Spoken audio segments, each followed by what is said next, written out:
Hey guys, it's Kayla here from Journey Dog Training with our fourth update on my foster dog, Madge. So I'm gonna be honest, guys. I'm feeling pretty discouraged with Madge. So I've had her in my home for 2 weeks as of today. I'm still not able to touch her. She climbed out of the exercise pen last weekend while I was out hiking with Barley, and tore down a bunch of stuff from the window over there. I tried to just kind of corral her back into the exercise pen and was unable to, so I took a towel, threw it over her, and picked her up and carried her back in. That scared her so much that she defecated, which is just a bummer, to scare an animal so badly that it poops. So even when I'm just cooking in the kitchen, she's still shaking, and is hesitant to eat. She's been on her drugs, fluoxetine and gabapentin, for 2 weeks now. So, we should start seeing improvements. SSRIs generally take at least 2 weeks, but, just holding out hope there. So I know cases like hers take time, and I've helped dozens, if not hundreds of dogs like her during my time working at Denver Dumb Friends League. But honestly, it's emotionally harder to have a dog like this in your home. Which I expected, but it's been harder even than I had expected. And I'm definitely really concerned about Madge. I'm concerned that I am not getting her to eat consistently and enthusiastically. I haven't really seen any affiliative behavior from her. It's not like she wags her tail but keeps her distance, or comes up and shows some interest into me, but is scared of certain movements or anything like that. Which, to be fair, those sorts of patterns of behavior are sometimes a little bit more typical of dogs that have actually been abused versus dogs that are under-socialized.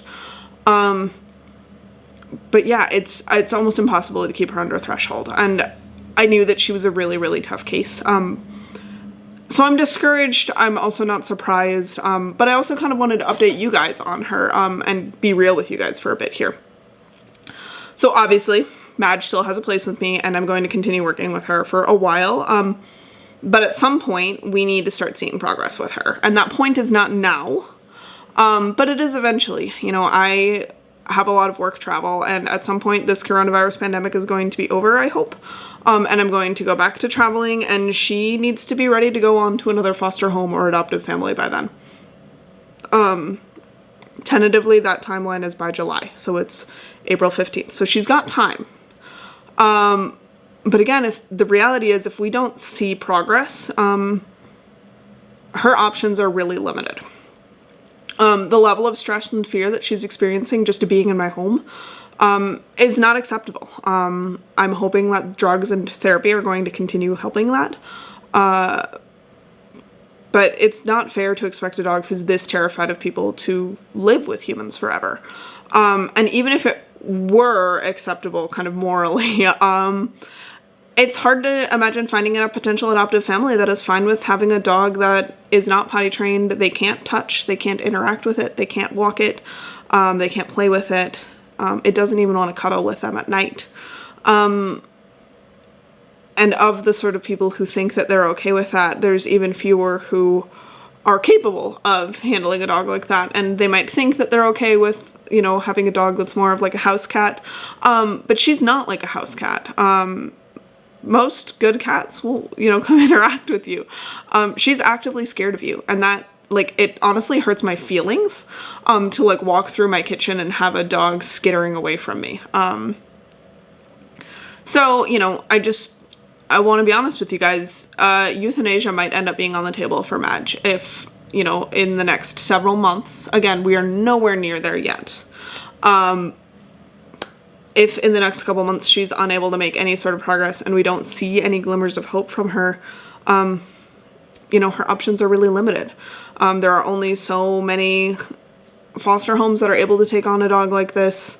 Not all that many forever homes that want a dog like this, and it's not fair to just put her in a shelter and let her live out, the rest of her life there. She's only 1.5 years old, and it's not like we can just turn her out and let her be a stray either. So you know, as I said, it's been an emotional week for me, and I'm sure part of that is just coronavirus stress. I've definitely been really exhausted and very irritable, so I'm sure some of my pessimism is bleeding over into Madge as well. But I also wanted to be honest with you guys, in case the worst does happen. I don't want that to come as a shock to you, because I know we're all really rooting for her. So all of that said, here is what Madge and I have been working on.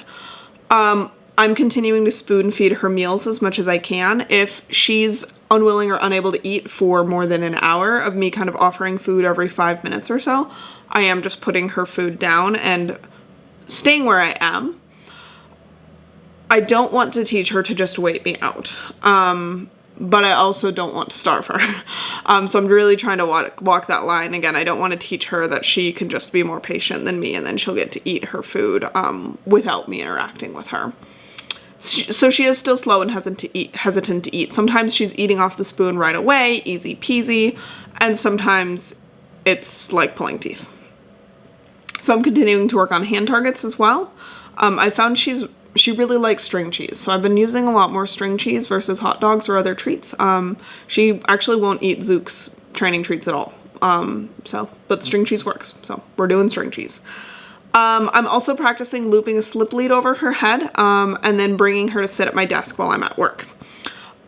She's really uncomfortable with this, and I'm considering backing off from it right now. I'm not sure if I'm just pushing too hard, but I have been doing it.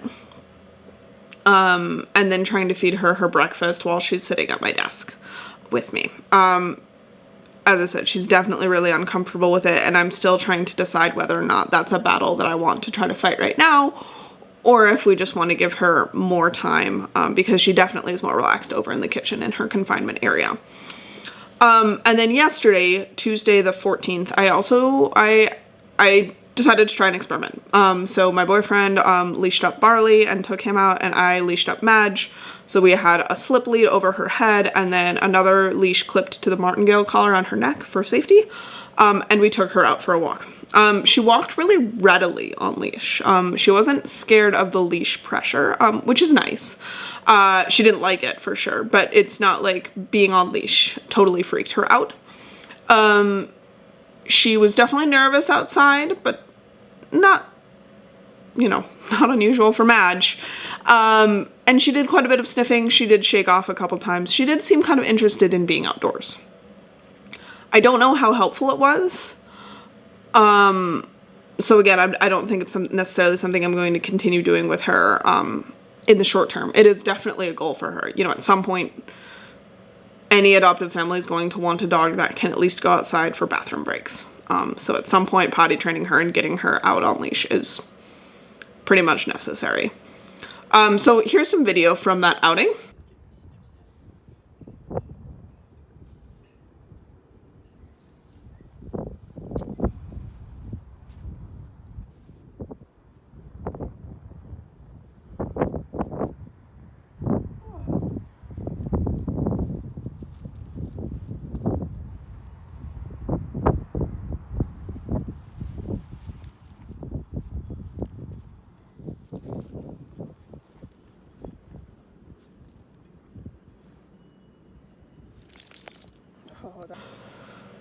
And then one of the things not shown on this video is she was really nervous about coming back into the apartment. She did not want to come back in. So she balked at the door. I just could have stood there and waited her out. She did eventually come in on her own.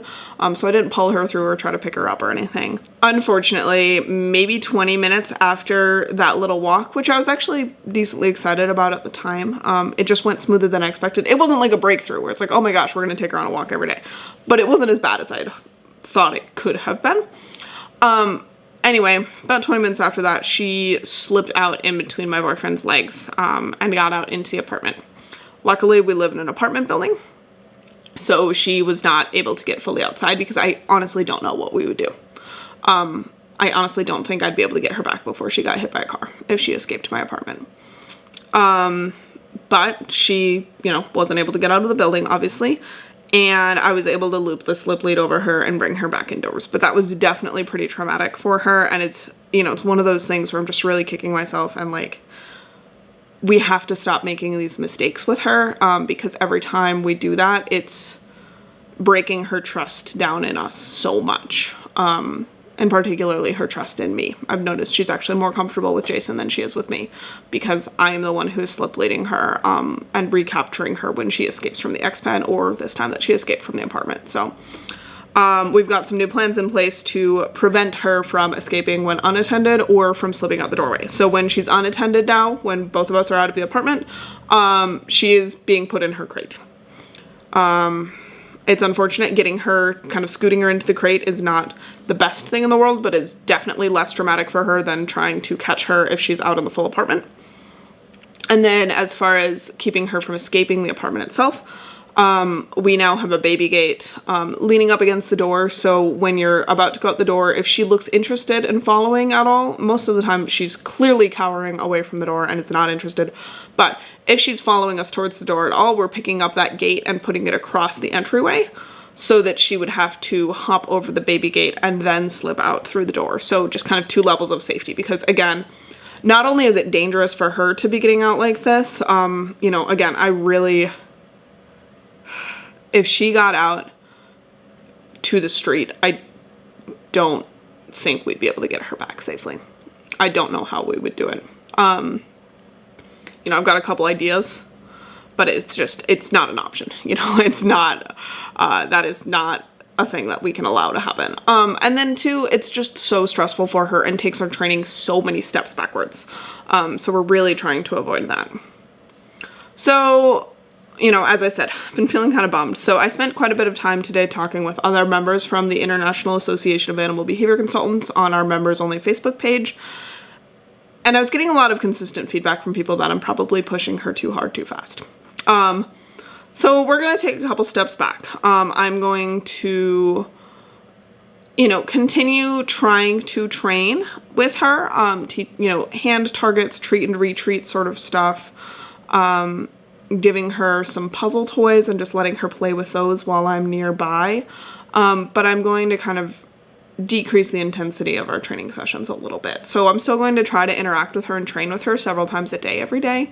But we might just kind of stay at an easier level for a little bit longer. And we'll see where that takes us. Right now, 2 weeks feels like it's been a really long time. But if she spent a full year of her life being terrified of people, really a year and a half of her life, it's not that long. And hopefully the drugs are going to kick in and help us out a little bit. Hopefully, the behavior modification and training we're working on is going to help. But,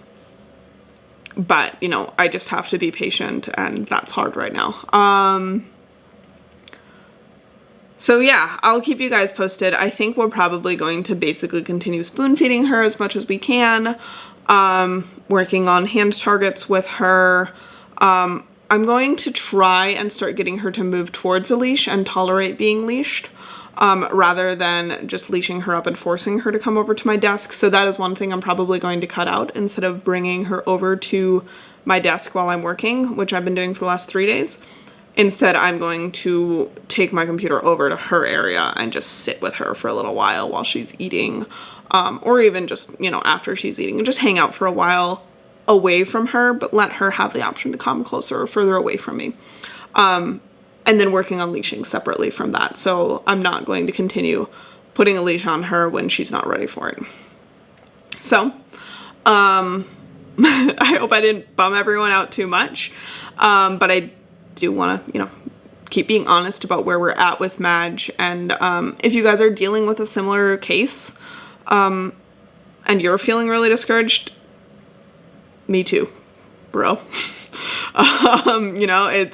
It's rough, and I think we're going to continue making progress, but I am definitely really concerned right now that I am not seeing any sort of real interest in interacting with people yet from Madge. So anyway, my name's Kayla Fratt. I'm from Journey Dog Training. You can find all of my blogs and courses and ebooks and stuff online at journeydogtraining.com. You can hire me for training. You can also follow Barley and I on Instagram at Collie Without Borders. And there's a period in between each word. So Collie, period, without, period, borders. And you guys will also see a ton of Madge in my Instagram story if you follow us on Instagram. So you'll get more daily updates on her from there. So thanks so much for listening. Let me know if you guys have comments, questions, words of support, words of despair, all that good stuff in the comments. We'll talk to you again soon.